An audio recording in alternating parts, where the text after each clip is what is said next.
I am thrilled to be joined by Dan Wong to discuss Breakneck, which is currently number four. I think it's going to keep rising on the New York Times bestseller list. It is an absolutely outstanding book, China's Quest to Engineer the Future. Great on technology, great on China. The great Tyler Cowen on the cover of the book, the best recent book on China and America, and arguably the best book of the year, flat out. Dan, congrats on such a successful launch and welcome. Bruce, it's a pleasure to be here. Great to chat with a larger group. So I'll start as most of the people who come to a lot of these know. We bought 100 copies for attendees. We'll send a link somewhere in the next day or two where you can enter your address because other people handle mailing it. But it's a great book and it's well worth the read. We're going to spend a ton of time unpacking the book's big idea, and this is overstated. We'll get into stating it more clearly, but the piece that obviously grabbed the imagination of the Wall Street Journal, The Economist, everywhere is the notion that China's run by engineers and America's run by lawyers. Let's take a quick step back, tell what you do in the book, but tell your background and your kind of your personal and professional journey that puts you in position to observe this before you were able to write it. I was born in southwest China in the mountainous part of peripheral China, which was a backwater when my parents were there and remains a backwater today. We moved to Canada when I was little, and subsequently I moved to the burbs of Philadelphia. I was just with my parents last weekend after being in DC to speak at the Abundance Conference and spending a bit of time with my parents in Philly before coming to work in Silicon Valley, and where I'm speaking to you now from San Francisco, California. I studied philosophy in school. I think I was a very bad student, but a very good philosopher in terms of dropping out after 3 years. Went to go work in tech. I worked for big tech companies that included Shopify as well as Flexport. Met a fellow in the year 2016 by the name of Arthur Krober, who started an investment research firm called Gavkow Dragonomics, which was serving a financial audience with investment research to get beyond the headlines in the Wall Street Journal or Bloomberg. And I moved to China in 2017 to be the technology analyst. And for the next 6 years, I was in China between 2017 to 2023. I saw the very first trade war under the first Trump administration, the trade war that morphed into a tech war. I saw how Xi consolidated his own power, removed his own term limits, made China more repressive in many ways. And the centerpiece of my experience in China was to live through zero COVID, the entirety of the zero COVID pandemic, from living in Beijing to living in Shanghai. And that was when I decided, well, perhaps there is a book in all of this, and perhaps I should move back to the US to write it. That's when I moved to the Yale Law School, where I was a fellow at the China Center there, did a lot of thinking about China. Published this book. Now I'm a fellow at the Hoover Institution at Stanford and still thinking very actively about what's going on in China and technology. Perfect. Thank you. And Bates, I saw that we're not going to talk about the Eagles here today because we're going to keep this civil, just US and China, not Commanders Eagles. Let's walk through the thesis. The big idea, China's run by engineers who build things quickly and who see an engineering solution to every problem. America by lawyers who see a debate and a reason to litigate things and maybe don't even decide what to build. How is this so? How do we get here? And what is so what? What's the difference? What does that mean for where we stand and where we're going? Yeah, first let's get to the what, and then let's get to the so what. So first, the what. China, I call an engineering state because if we take a look at the composition of the most senior members of the Communist Party, so many of them have engineering backgrounds. Starting in the 1980s, Deng Xiaoping really promoted a lot of engineers into the top ranks of China's leadership. These were people who were trained as hydraulic engineers, chemical engineers, mechanical engineers, all sorts of different engineering disciplines. And I think that there is an element that we can trace back into Chinese imperial history as well, in which we take a look at the emperors. What is China really known for?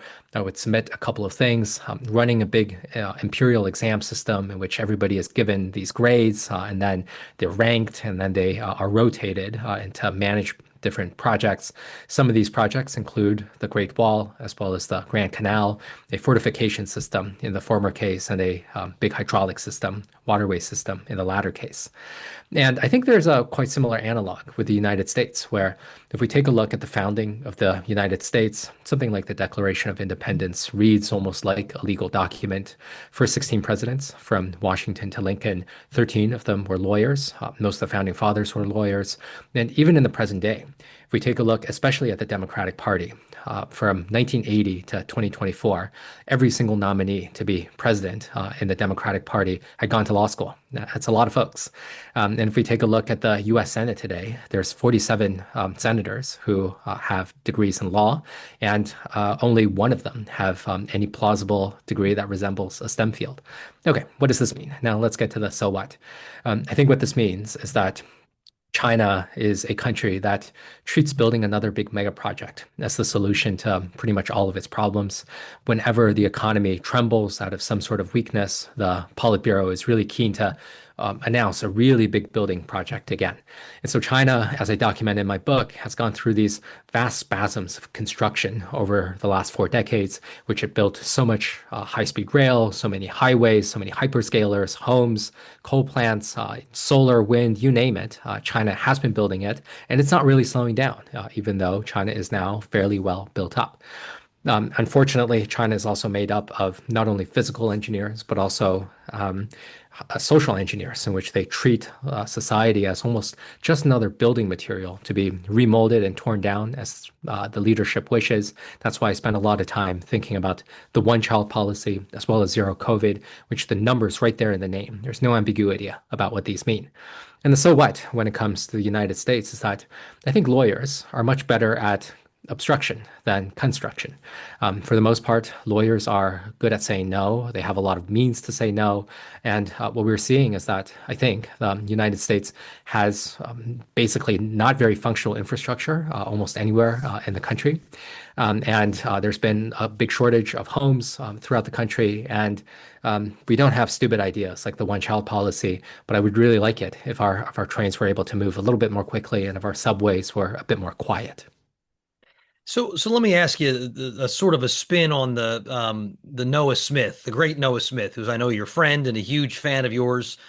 But when we take a look, first, it's not like the U.S. has never built stuff. We've built extraordinary things. We have 200 years of being the best, arguably, in the world. It's a more recent phenomenon that we seem to start tripping over ourselves and over lawyering things, arguably in the 70s. So it's a 50-year failure. And Noah Smith asked that maybe instead of this being a deep-rooted engineer versus lawyer culture thing, it's a developmental cycle thing that we used to build a lot of stuff, but now worrying about due process, worrying about human rights as a more developed society where thankfully we don't require 321 million abortions through the one-child policy, but we maybe let some construction take too long. What's your answer to Noah's take that maybe China is just earlier on the development cycle and that maybe they're going to end up in a similar spot?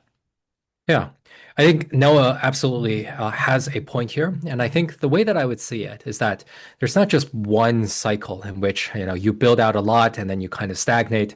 I see several different cycles going on.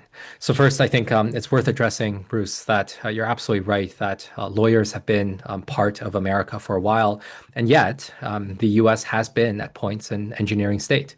And I think throughout basically this 100+ year period between 1850 to 1950, the U.S. built so many great things. America built these amazing skyscrapers in Chicago as well as New York. It built the Transcontinental Railroad. It built the canal systems through upstate New York. Built the highway projects. It built Manhattan, Apollo, and all sorts of amazing things. And a lot of that had stopped throughout the 1960s and the 1970s for excellent reasons, because America overbuilt, because urban planners like Robert Moses had rammed through these highways in New York City, because a lot of people had become exhausted with the Vietnam War, because the US Department of Agriculture was spraying DDT and pesticides absolutely everywhere. And a lot of these had to be stopped. And it was good that someone like Ralph Nader came along, pointed out that the government was a little bit too cozy with the automotive companies, and there should have been a degree of correction to introduce more processes to stop folks like Robert Moses as well. And I think what we need right now is a correction against the correction. I think we've overcorrected on the side of lawyers. The lawyers that in FDR's day used to be more like deal makers that stacked his New Deal cabinet with a lot of lawyers. They were Wall Street lawyer types. They were trying to figure out how to raise bonds for railroads and then building railroads themselves by turfing people out of their homes with eminent domain. But they were deal makers first and foremost. They were creative and trying to get stuff done. And then throughout the 1960s and 70s, the Ralph Nader types took over, which law students were much more interested in becoming regulators as well as litigators. And I think right now, given all of the problems that the US faces, I think that the US has to introduce a little bit more of its engineering talents into the system again. The US obviously needs a lot of homes, especially in bigger cities like New York and San Francisco and Boston. And the US obviously needs to update some parts of its infrastructure, especially the highway system as well as the train system. And this is all before we have to build out a lot more energy capacity, especially on solar, wind, and nuclear to decarbonize our economy. And so when we add all of these things up together, I don't think it's a simple story that you build a lot of infrastructure, you're kind of done, and then the lawyers can take over. I think it is good for lawyers to take over for a while, but they need to cede a little bit of power back to the engineers once more. So let's stick with the U.S. Before I want a whole lot of questions about China, and this book probably is much more about China. Um, but you talk about how we lost process knowledge. And I mentioned that we had Patrick McGee on talking about Apple in China, which is the story I felt like of process knowledge and how it was I don't want to say transferred, but shared in China and developed in China. And when I what I wonder about it is thinking about sort of American rejuvenation. Is process knowledge like a muscle? We're out of shape and we've got to tone it back up, or that really flattering towards you review in the Wall Street Journal suggested, or is it like an amputated limb that won't grow back? What's your take on America's capability in the globally competitive world where China is now the dominant manufacturer to to get back to having that process knowledge, which requires time and effort? Yeah. So first, let me define what process knowledge is. So I think that when we take a look at what technology is, what I came to a conclusion after spending quite a few years in China was that we may be understating some of the most important parts of technology. So the first component of technology is tooling and equipment. These are things that we can see, observe, probably poke at. And in a kitchen analogy that I like to use, this is the pots, pans, and the stove, all of the equipment that we use to cook things. The second part of technology is written instruction. So these are patents, these are blueprints, these are the recipes, everything that we can codify and write down and share with other people. And the third and most important part of process knowledge is of technology is process knowledge, which is essentially everything else that cannot be written down, that cannot be codified into some sort of an equipment. And that can also be referred to as tacit knowledge, industrial experience, all of these things that are really difficult to measure. And I think this is the most important part of what technology actually is, because if we give someone a superbly equipped kitchen, as well as the most exquisitely detailed recipe, we can't be sure that if they don't have any cooking experience, that they're able to cook something as simple as fried eggs or scrambled eggs for breakfast. They may well burn the kitchen down if they haven't really cooked an omelet before. And so I think this is the crucial part of what America has lost over quite a few decades. I typically live in Michigan. My wife is a professor at the University of Michigan. We're surrounded by the Midwestern industrial heartland, which has lost a lot of jobs. I'm really glad, Bruce, that you bring up Patrick McGee. I'm seeing him for lunch in San Francisco in 2 days. I think he has written a superb book just showing the extent to which Apple has shipped off a lot of jobs to China China, and then introduced a lot of process knowledge into the Chinese industrial workforce. And one of these thought experiments that I like to offer is, what if Apple declined to, build its iPhone predominantly in Shenzhen? This sounds like a fantastic scenario, I know, but what if Apple really started to build a lot of its iPhones in 2008 in industrial Midwestern towns in the states of Michigan or Pennsylvania or Wisconsin? I think what we would see if such a fantastic scenario existed would be that a lot of these follow-on innovations of the smartphone, things like consumer drones, things like electric vehicle batteries, all sorts of new battery and electronics technologies, they may spring from Pennsylvania rather than from Shenzhen instead. And so, what I think is the most important part of China's technological success so far has been this enormous workforce, substantially trained by foreign companies, not just Apple, but also Tesla, as well as 1,001 big American manufacturers. Some of it is produced by internal competition. But what China has is this super adept, very robust, very flexible workforce that is able to make almost anything in the world. And by continually training this muscle, they are able to continue doing more things. And I certainly hope that the process knowledge in the US is not going to be an amputated limb.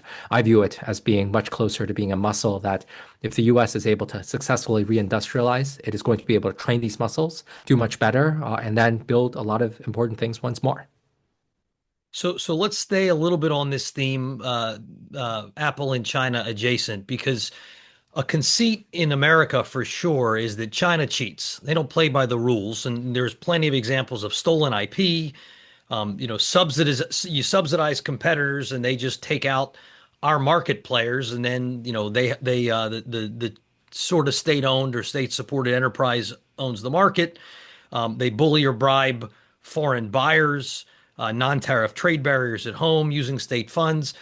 And surely a lot of that has gone on. At the same time, others would say they outinvested and outworked us. Patrick's story in part is Foxconn was just willing to work harder, send more people to get STEM degrees, suffer through over competition as opposed to the market corrective where we all start going to law school, at least in part because the opportunities for engineers maybe had been going down. Um, to what degree do you read the state of play as China rigged the WTO and the trade rules to create advantages and thereby game the system?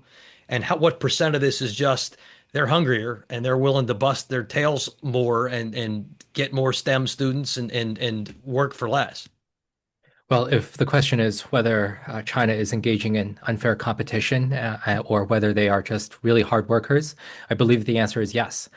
So I think I think there's definitely the case that China has competed unfairly through industrial subsidies, through some degree of IP theft, and even more galling, some of it appears to be state-directed IP theft. In some cases, perhaps taking you have the intelligence agencies from China, figuring out corporate espionage on behalf of firms.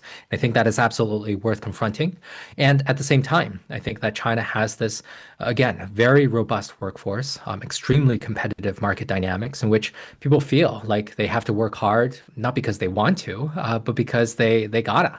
So I have spent quite a bit of time chatting with Chinese companies in China, as well as American companies, European companies competing against Chinese companies. And they will all tell you that Chinese workers, Chinese bosses are working their tails off, and it becomes really difficult to compete with them. I'm thinking a lot about automotive companies now, where it takes about 6 or 7 years to conceptualize of a new model and then bring it to market. And so, they're working on companies like Ford or Toyota or Volkswagen, maybe working on these 6, 7 year cycles. For the Chinese, they're working on cycles that are closer to being 18 months, or 18 months to 24 months. And so that is just at the very least 3 times faster than the Americans and the Europeans and the Japanese.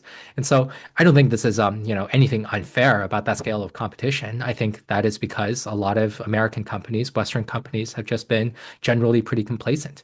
I think that there's an element in which you have to be super competitive in China because you have a lot of competitors, and that's just all there is. I remember visiting an internet company in Beijing in 2018. It was a company by the name of Meituan. It already grown quite successful then, and now it's one of China's most successful internet companies. And part of the founding myth, founding lore of Meituan was that at the time it started, it was one of 5,000 clones to Groupon. So there were just 5,000 companies doing exactly the same business model. And out of this battle royale of 5,000 companies, it managed to survive and it managed to beat this competition. And so you got to imagine how ruthless this management is, how competitive its workers are. And I still feel that more of these dynamics are driving forward tech progress in China rather than anything to do with the state in terms of subsidies or theft. That's not where I would place the predominance of credit. All right, so let's turn to the tariff showdown of this year because something this is both your book, but also just as a guy who's observed and watched tech competition for a long time. How was the U.S. possibly surprised by our rare earth vulnerabilities? I mean, hasn't China been openly, explicitly advertising their plan to become less reliant on us and make us more dependent on them? I thought your book talked about President Xi has is like this. He's in 2015. He said, "Here's the game plan," and rare earths was on the map. And yet we find ourselves in 2025 like, oh gosh, we're dependent on them, and they're not as bad on us. How did this come about when it feels like we've had 10 years of heads up? I think there are certainly parts of the American government that understood quite well that China owns all of these rare earths, and rare earth magnets are crucial components in everything like automotives and clean technology and all sorts of defense equipment as well. But I think we had a bit of ideology within the Trump administration early on. I'm thinking a lot about a particular remark from Secretary of Treasury Scott Bessent, in which he said, "We have the market." They have the goods, and if we can hurt them a lot more than they can hurt us. And Besson's words were, they're playing with a pair of twos and we have a pair of aces because the Besant believed that it is the market that is supreme. If we deny them the market, if we deny them the ability to export, then they're going to fold because there's so many problems here. And I think, having spent quite a lot of time in China, after having seen the COVID experience in the US, when a lot of folks got quite angry that they couldn't get basic goods, they couldn't get furniture, they couldn't get all sorts of consumer electronics because of lockdowns, in which the part of your grocery store failed, depending on which part of Mexico was hit with tariffs and which part of Mexico was producing which sort of berries.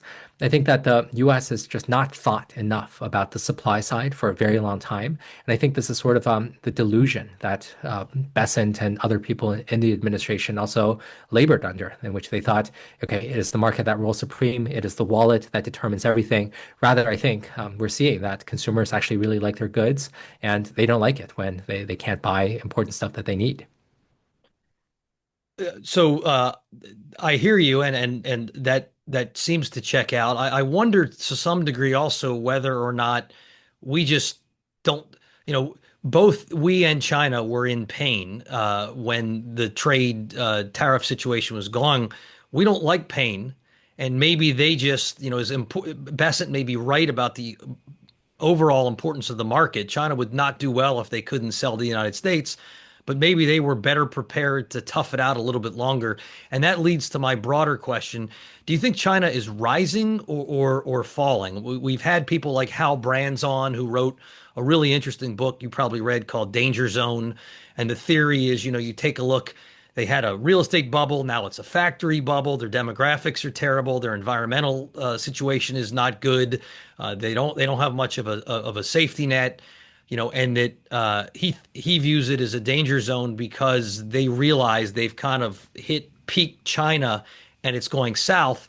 To read your old pals at GavCall, there are reasons to feel like, boy, they're cornering some of the really important technologies of the future. They're making a lot of smart decisions.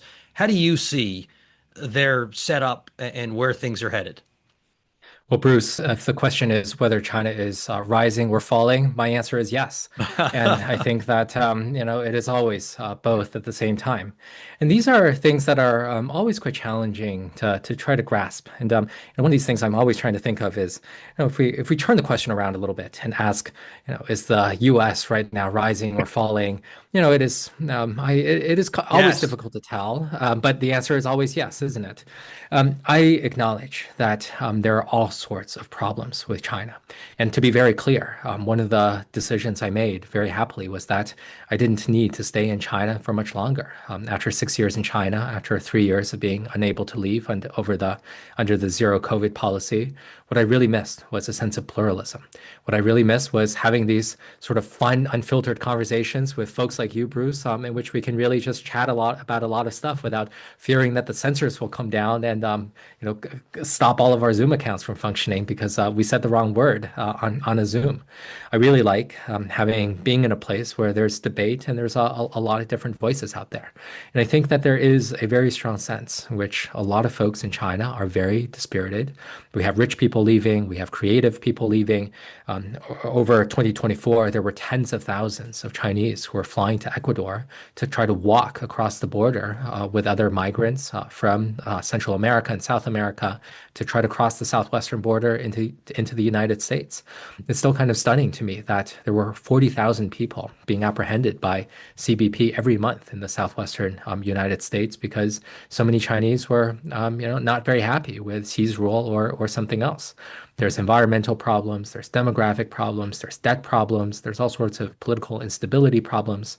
But one of the provocations that I've enjoyed making now to folks in DC, to folks everywhere, is that, something I believe in is that China can win without replacing the United States in terms of power in every respect.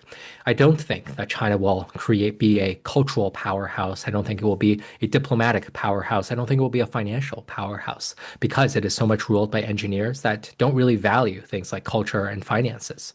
I think that China, there is one area in which China is doing really, really well, and that is technology, advanced manufacturing, all sorts of goods that we are reading about in sort of the business headlines in the Wall Street Journal. And the case that I want to offer, the little provocation that I want to offer without necessarily endorsing it or believing in it myself, is that China might win by achieving success in science and technology alone. Something that I fear is that as China becomes much better at making automotives, industrial robotics, clean technology, it will further deindustrialize the United States. The US has something like 12 million workers in manufacturing. Right now, President Trump is successfully deindustrializing the US himself. We've seen about 80,000 manufacturing jobs lost since Liberation Day when he announced his tariffs. But imagine if those 12 million manufacturing workers goes down to something like 8 or 7 or 5 million workers. And, we have something like a couple of million manufacturing workers out of jobs. I think that is going to create greater economic dysfunction. And I think that is going to create greater political dysfunction as well. And if China is making all of the goods that are important for, let's say, military competition, these include drones and munitions and ships, all things that the US is no longer very good at actually producing, they might be able to militarily subdue the United States. And so, something I fear is that even if China wins only on one narrow thing, it manages to really mess up Americans in some pretty crucial ways. And I think that is sort of the scenario that I'm most keen to help America avoid. Well, appreciate having your thoughts and thinking on our side of this because I actually plan to get there in a minute on some questions on the unthinkable, but you need to think. But first, let's before the bullets start flying, if you're advising American investors or American manufacturers, how investable is China? We've seen their willingness to shut down, whether it's Jack Ma or others. They could allow you to invest and then not allow you necessarily to get your money out. Um, is China still a safe and smart place for Western investors and Western manufacturers to put their money? It is maybe not a safe place, though it might be a case that it is a smart place, although I don't endorse that with a great degree of confidence. I would say in general that China is probably not the best place to invest money, in part because of various economic reasons. Bruce, there's a very strange structural quirk with the Chinese stock market. Chinese economic growth, GDP growth, has been a straight line, mostly about on average of 8 or 9% over the last 20 years. That's extremely impressive. What has the stock market done? It's been completely flat on average. And so there are some strange quirks with the Chinese stock market in which there's a lot of lack of profitability. There's a lot of, ways in which, financial participants kind of game the system. But on average, the stock market returns have not been very high.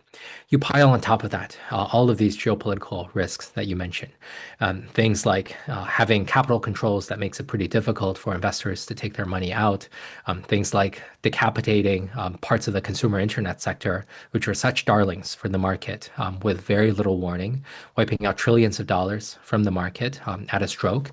And this is all before the Russia's invasion of Ukraine, which made it very salient for Americans that, well, maybe not even a company like McDonald's is safe in Russia. Even McDonald's had to disinvest from a lot of its hamburgers and fries production in Russia because of American sanctions. And so long as this prospect is out there that the Xi Jinping government is going to take the scalps off of a lot of Chinese entrepreneurs, or the US government is going to sanction a lot of American funds as well as banks from investing more in China, I think that puts a pretty significant risk premium on China. That doesn't mean that it's completely uninvestable. I think if you read the analysis of my former colleagues at GovCal with Louis Gov, he is generally pretty bullish. But I am a little bit more concerned about political developments, and I'm pretty fearful of everything that could come from both Beijing as well as Washington, D.C. All right, well let's keep that fear going here. To quote a Harvard guy, Graham Allison, "Are we destined for war?" Start me with how do you see you've studied President Xi, you've studied China, you live there. How do you see Taiwan unfolding over the next decade? I don't feel like Xi is really itching to make a move on Taiwan. For the most part, I feel like the status quo is working very well for everyone, in which the Taiwanese functionally have quite a lot of independence. Beijing doesn't really feel like it needs to, light the Pacific on fire and have a great conflagration around the island. And the U.S. is quite happy with the status quo as well. And I don't sign on to some of these views that one could see in DC that, they're driven by certain deadlines, that 2027 is the year, that's when they must do something like this. I feel like Beijing might do something like this if some parts of the status quo shifted in any big way. Now, I think that, so long as Beijing believes that time is on its side, that eventually, as in Beijing's words, the East is rising and the West is falling. If they believe that the Taiwanese nation is not able to resist the predations of the People's Liberation Army, if they doubt that the Americans are going to send significant troops into Taiwan to defend the integrity of this island, then maybe they feel like they don't need to move anytime soon. And so far, I feel like all of these conditions are likely to hold.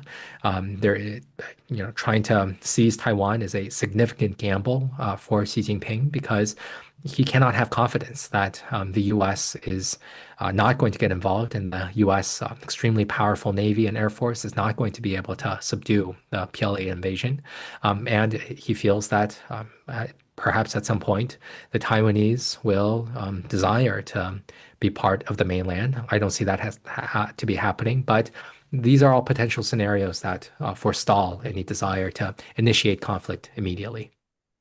Well, I hope you're right, because it brings me to the, God forbid scenario, but let's say things get kinetic, for whatever reason, that they don't care about the Silicon Shield, they don't care about the access to markets, or they feel like they have gotten a level of resilience, or they worry that the lessons of Ukraine are finally being appreciated in Taipei, and that maybe Taiwan is 2 or 3 years of defense development away from being able to resist, such that they have it's a now or never. So God forbid we go to war. We won World War II not least because we were the arsenal of democracy. But all of our war games now suggest we run out of stuff.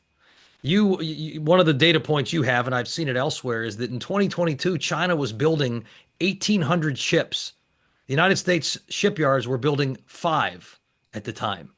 That our monthly production of shells gets consumed every 2 days in the Ukrainian, Russian situation.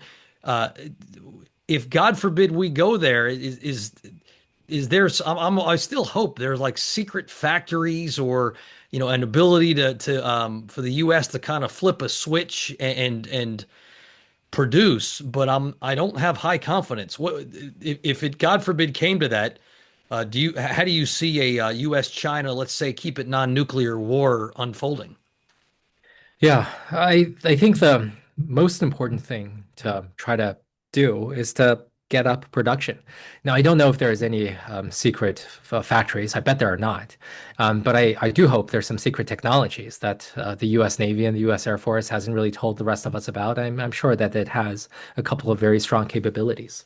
But if we take a look at the basics, it certainly doesn't look like the U.S. is doing very, very well. And don't take my word for it. Take the word of National Security Advisor Jake Sullivan under the Biden administration, in which he said publicly, if we had to face a near peer adversary like the People's Republic of China, we will run out of munitions. And I don't know, how one can fight a war without having enough munitions. But the U.S. isn't producing very many ships, according to the Government Accountability Office. The every class of U.S. naval ships is behind schedule by 18 months to 5 years. The U.S. isn't being a great innovator in terms of drone production. The Ukrainians have been doing very, very well on this. And so, I think that there are some excellent weapons. I think that the U.S. is surely able to deploy. But let's get back to the basics here and let's be able to produce important things like antibiotics. Let's be able to produce important things like shells. And I think this will be part of the crucial deterrence for China not to feel like it has the means and it has the confidence in order to really take Taiwan. So one of these things that I am quite nervous about is that the Chinese feel like they're in the position of, let's say, the U.S. Navy in World War II. There's a really wonderful phrase, "Quantity is a quality all its own," that's attributed either to Stalin in his with his Red Army flinging troops against Germany, or it is attributed to the U.S. Navy when the Japanese were building these highly exquisite aircraft carriers that were completely swarmed and overwhelmed by, much more cheaply built and much more rapidly built American ships. And I fear that the U.S. is right now in the position of the Imperial Japanese Navy, in which every ship is really exquisite, but the Chinese can just build hundreds more per American ship. And you don't really want to be in that situation where you're one amazing ship facing off against 200 other ships. Yeah, agreed. That is the risk that so many national security people that we talk to say as well. Just a few more questions. So hypothetically, you get invited to the White House. The administration is actually, let's make it National Security Advisor Rubio wants you to brief the president. What is your macro advice from all that you've studied and all that you've written, not necessarily just on war, but on, how to get the U.S. mojo back?